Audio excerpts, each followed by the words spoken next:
Several years ago, I was canvassing a beautiful neighborhood. I came up to a particularly gorgeous home. It seemed like everything was immaculate. The lawns were pristine. I mean, everything was perfectly trimmed. Even the shrubs were perfectly trimmed. I walked up to one of those nice see-through glass screen doors, and I saw the inside of the house. It was a continuation of what I saw on the outside. Once again, everything just totally in order. Dishes cleaned, laundry folded, beautiful polished wood floors. There was a skinny Chinese man, we'll call his name Wang Li. He was on the floor scrubbing, doing that back and forth motion like row the boat. He was startled, he was fearful. I'm not sure if he was an illegal immigrant, I'm not sure if he didn't have his green card, but he was not expecting a visitor at that moment. And I began to calmly canvass him. I handed him the book through the door, and he told me at that moment, in his broken English, "Is locked." I saw that something was going on with the front door. He couldn't open it, so I calmly motioned to him to open up the front window, and I handed him the book so that we could continue to dialogue through the open window. He then told me again, to my surprise, "Is locked. Is locked." I then realized that there was something seriously wrong with the situation, but being taught to persevere in canvassing, I told him possibly he could go through the back of the house, even through the garage or through the side, and I would be willing to wait for him in the front, and we could continue to converse. He then got very animated and said, "Is lock! Everything is lock! Is lock!" I then realized that Wang Li was either seriously in trouble or he was a pathological liar, or both.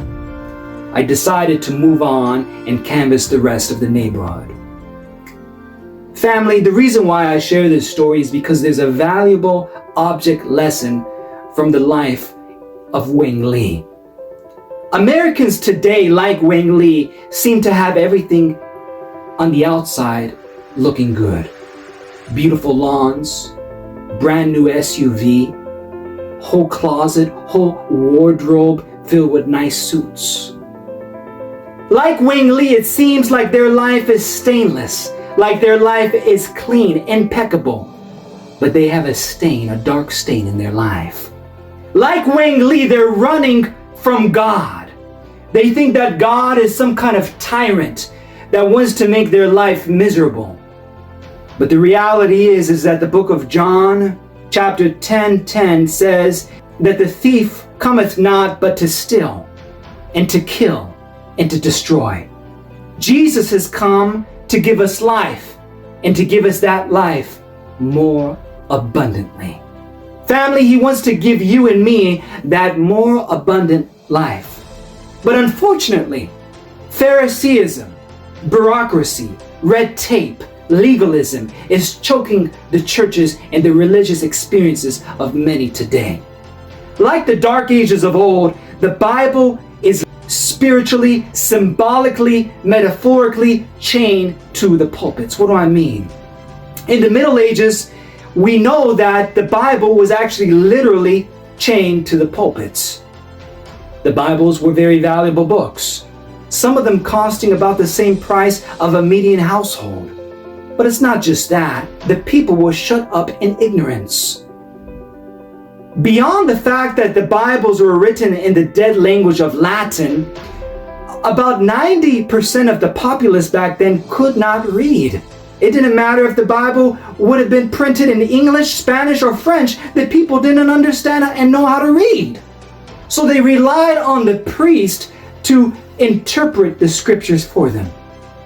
And today the same thing is happening. The pulpits are chained. Only the designated ones are permitted to preach and to interpret the Bible. Man is looking for your credentials. Man wants to know if you've gone to seminary. Man wants to know if you're thorough in your Greek and Hebrew. Man wants to have a long list of good references. But Jesus came to give us freedom. Jesus came to give us the more abundant life. And sadly, unorthodox revelations are shut up, not allowed, not tolerated, not accepted in many of today's pulpits. So what do we do about this? I'm excited, family, to talk to you about Heaven's Bakery. Heaven's Bakery is a system that is going to deliver to you and to me that more abundant life.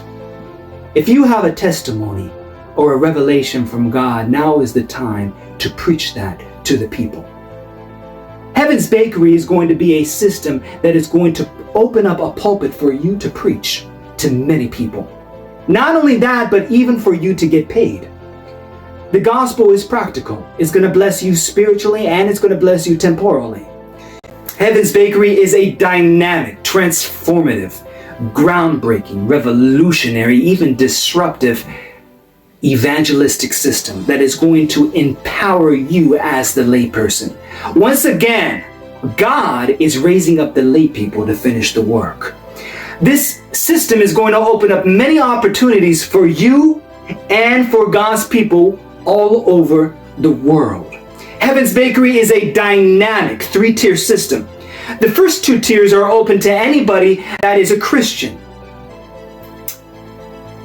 and that are willing to talk to strangers. The 3rd tier is going to be open to those who are Seventh-day Adventist Christians. This is going to be a prime opportunity coming to New York where you will be equipped to go forward and preach your own evangelistic campaigns and get paid for it.